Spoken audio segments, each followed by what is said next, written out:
According to unofficial data, about half of the population left the occupied part of Kharkiv region. At the beginning of the occupation, the practice of banning the burial of killed Ukrainians was widespread. Their bodies were supposed to lie in the streets and instill fear in other people. Many people lost their homes. This is primarily Izum, which now resembles a ghost town. Hello and welcome to Ukraine in Flames, a special project by Ukraine Media Center and NGO Euroatlantic Course. My name is Anton Pechenkin, and today we will talk about life in occupied part of Kharkiv region. If you want to know more, please subscribe to our channel to stay tuned and support us with your likes and commentaries. We read attentively every one of them.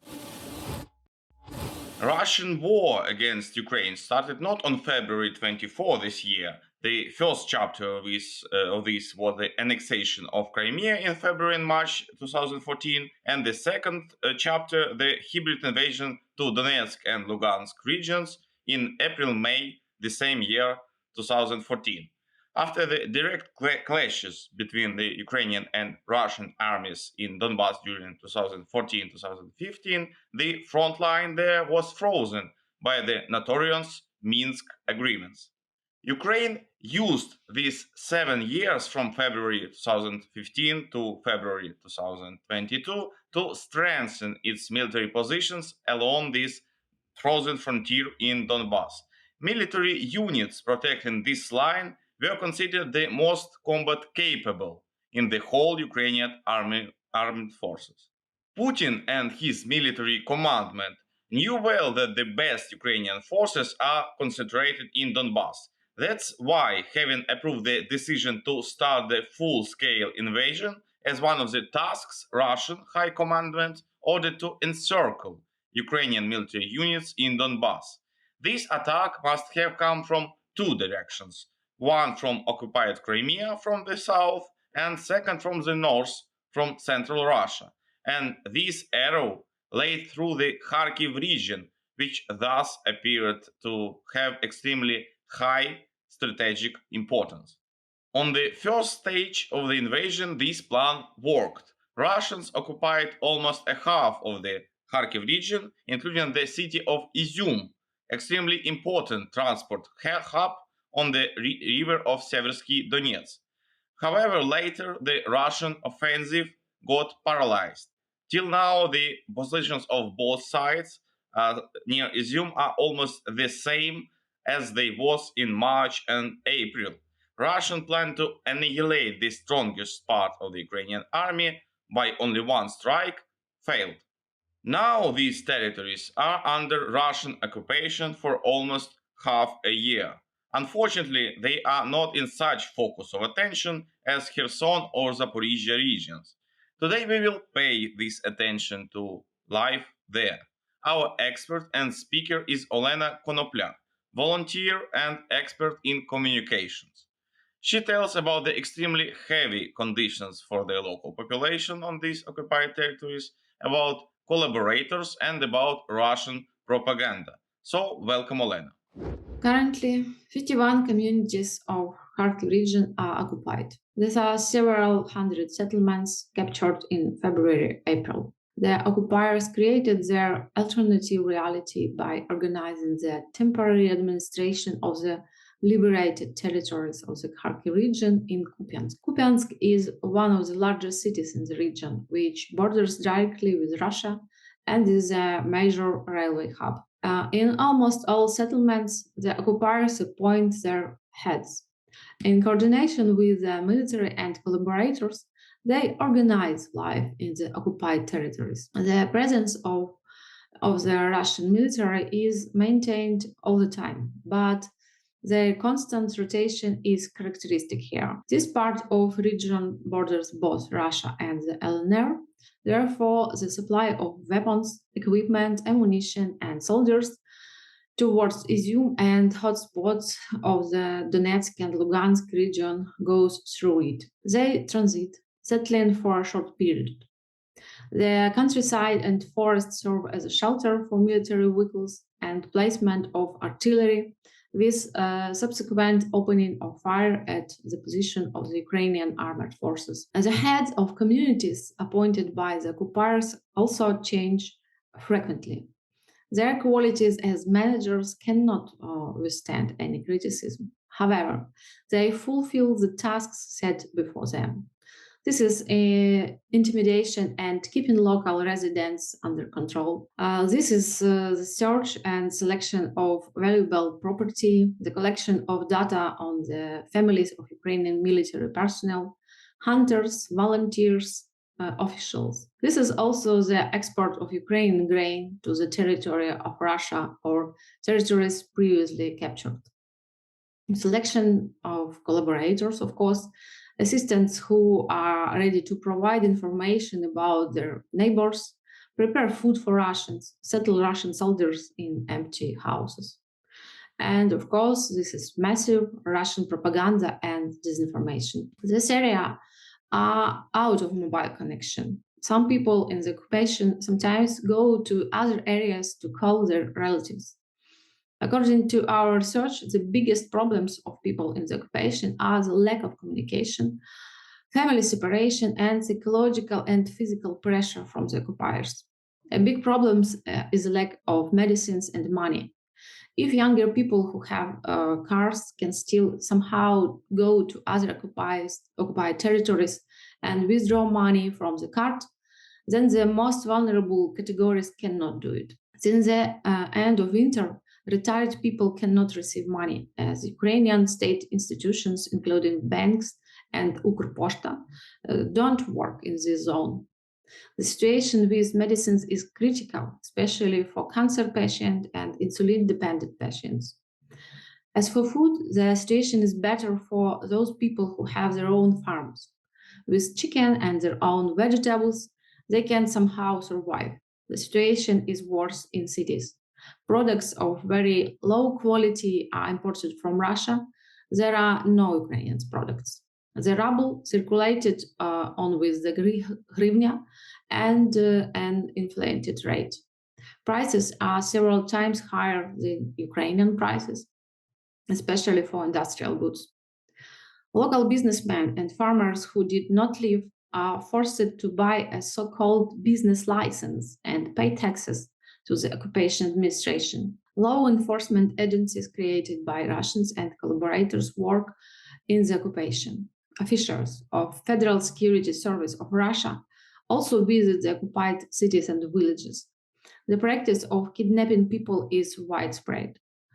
Some of them are returned beaten after brutal interrogations and torture. Some are not. The practice of forced mobilization, as well as the removal of children from orphanages and boarding schools to Russia, is becoming more and more common. At the beginning of the occupation, the practice of banning the burial of killed Ukrainians was widespread. Their bodies were supposed to lie in the streets and instill fear in other people. Later, permission was given to bury the dead. There are already many fresh burial places.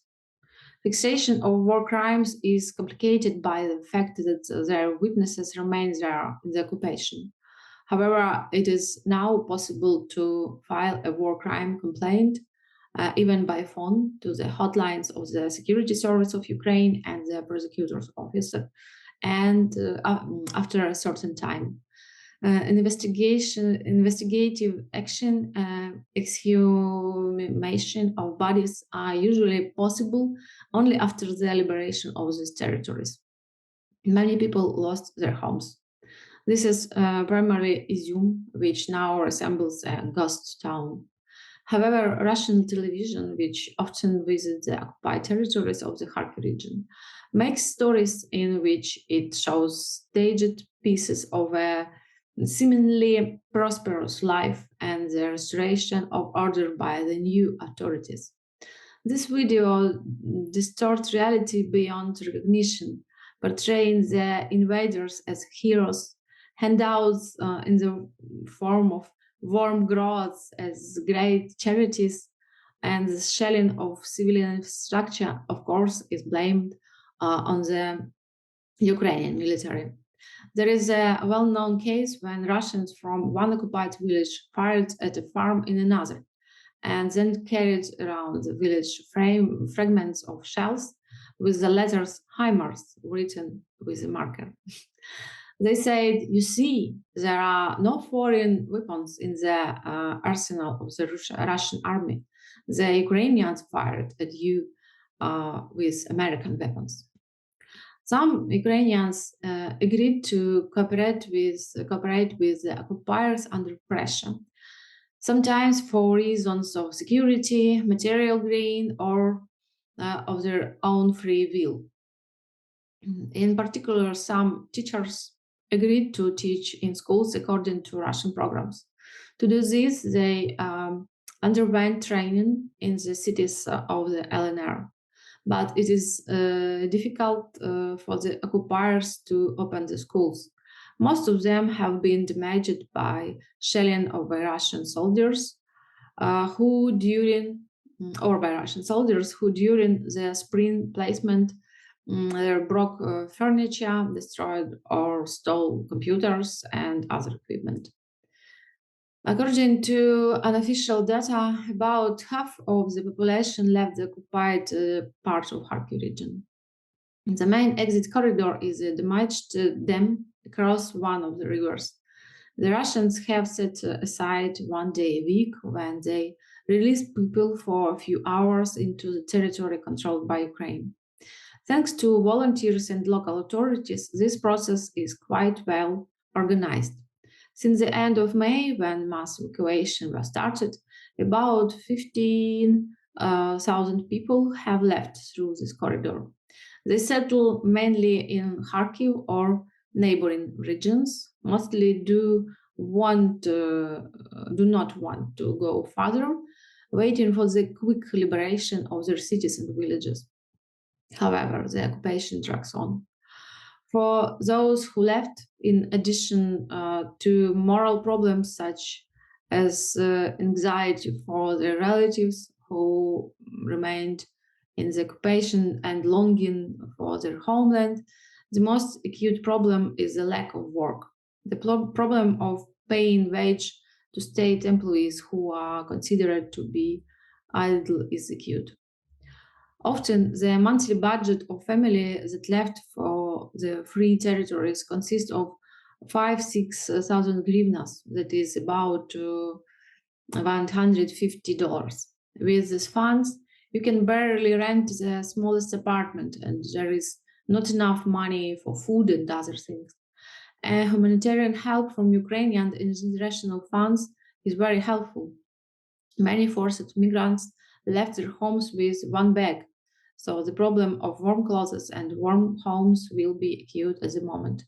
Everyone is very afraid of winter because the threat of destruction of thermal and power plant is unprecedented. The invaders reassure that people isolated in the occupation that Russia has already captured most of the Ukrainian cities and Ukraine has given them up. When people leave the occupation and see the Ukrainian flag, they fall to their knees and cry. And the first question they ask is it true that Kharkiv and Kiev have already been captured by the Russians? And how happy they are when they find out that it is not true. The words must show that the residents of the occupied territories are remembered, both about those who left and about those who stayed.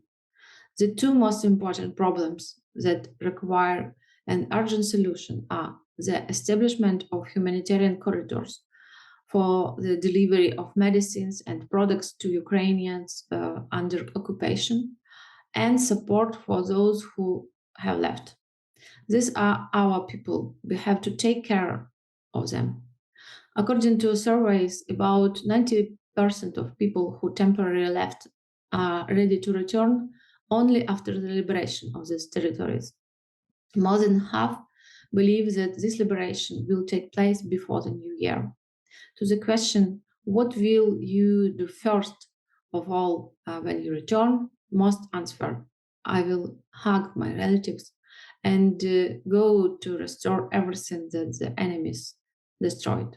We really want it to happen as soon as possible and to lose as few people as possible by then.